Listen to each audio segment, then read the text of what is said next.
Bonifacio Global City will soon welcome a very special building.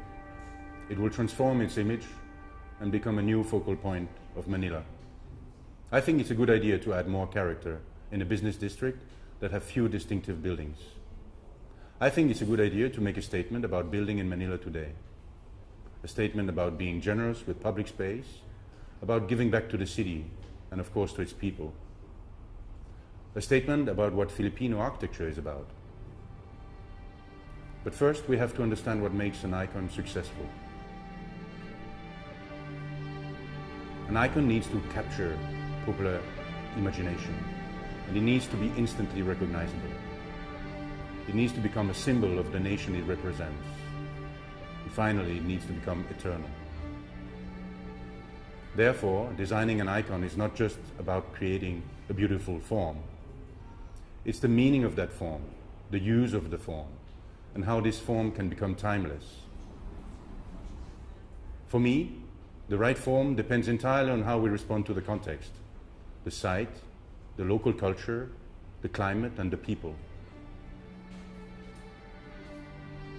Sydney Opera or Bilbao Museum are amazing icons because of the spectacular surroundings that let them breathe and shine.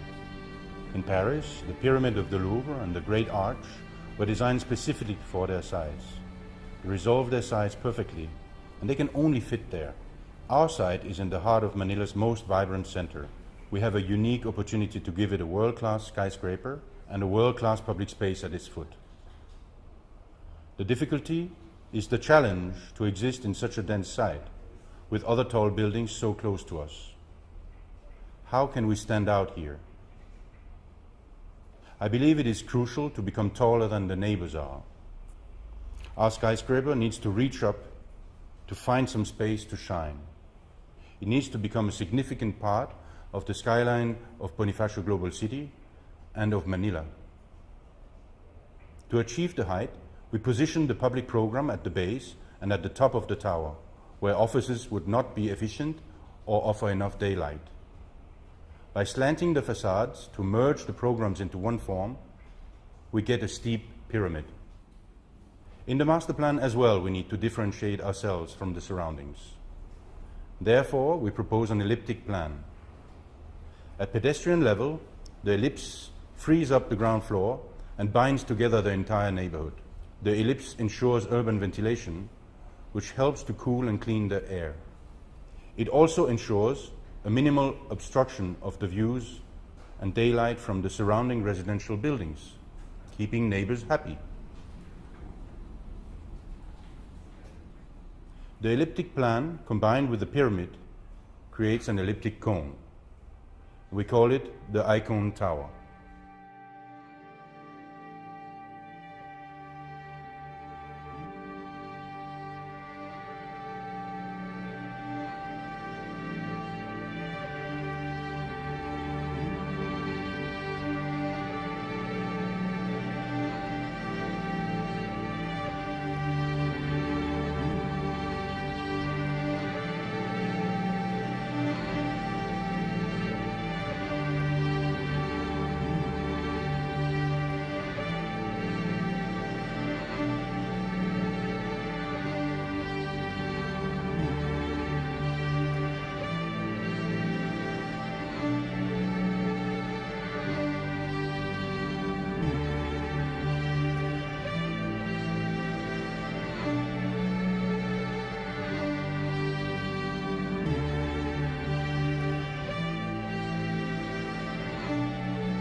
The Icon Tower stands out in its context, and it is efficient and logical. But it also has to relate to the Filipino culture. And I think one way to relate to people is by connecting and by continuing existing parts of their culture. We encountered the cone well before the site demanded it from us, in Filipino nature. An existing icon of the Philippines is the perfect cone of Mount Mayon, a majestic volcano rising in the outskirts of Manila. A pure and strong form reaching for the sky. We want to reproduce these qualities in Icon Tower. Another major existing icon of the Philippines is the Bahay Kubo, the archetype of Philippine architecture. The famous Filipino architect, Bobby Manosa, showed it in his work that we can adapt the wisdom found in traditions to contemporary designs. The Bahay Kubo is a pyramidal form divided in 3 layers. The Icon Tower adapts this idea to another scale. We have reinterpreted the silong for the base of the Icon Tower to offer a grand covered public space. It is a generous gift to the local community and to the users of the tower. It will act as a new city center, a meeting point for people in the northern part of Bonifacio Global City. For the middle part, Icon Tower should become an exemplary workspace with comfortable daylight, generous social spaces, access to green terraces, and atriums for larger tenants. As for the top, in our project, we make it accessible to the public as well. As an observatory located in a unique, spectacular, and spiritual space comparable to cathedrals. Manila needs a vantage point that is truly accessible to public, to laymen.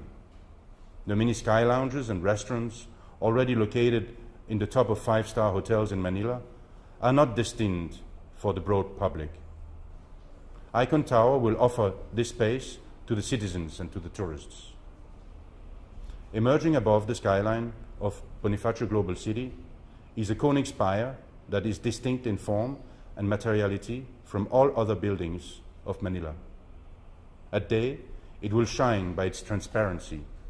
At night, a large lens will project a beacon of light over Manila and its bay. It will act as a lighthouse for Manila, giving a sense of orientation and security in the sprawling city. It will remind everyone that a vast ocean surrounds the islands of the Philippines, perhaps the most defining part of Filipino identity.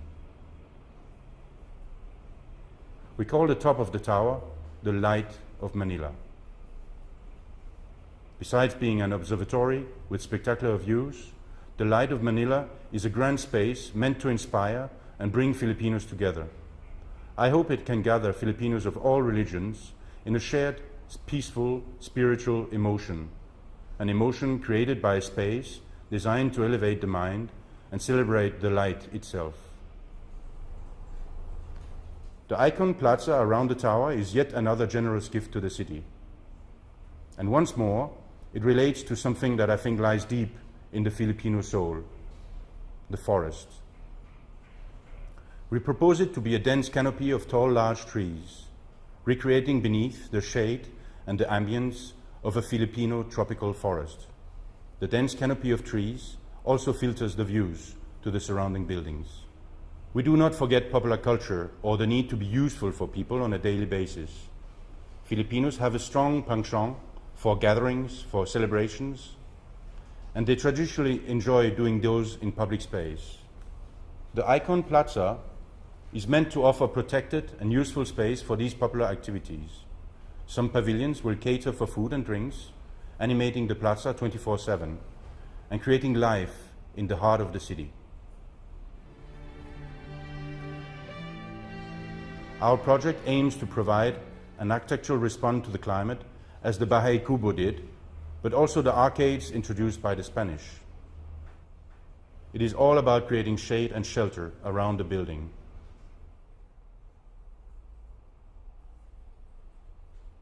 And the facades need sun protection too.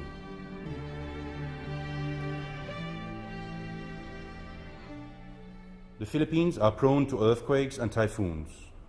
The cone is the optimum form to reduce the structural cost to resist those forces. The Icon Tower is designed to be a perfect structure. The floors span between a stepping core and an exoskeleton. The exoskeleton becomes the most expressive part of the design. It is an almost Gothic structure with arches distributing the loads. It has a very vertical expression that intensifies the celestial effect of the skyscraper, just as in cathedrals. Then there is the question of the durability of the design. The pipeline of tall buildings in Manila is full of eye-catching designs. However, true icons have to be both eye-catching and timeless.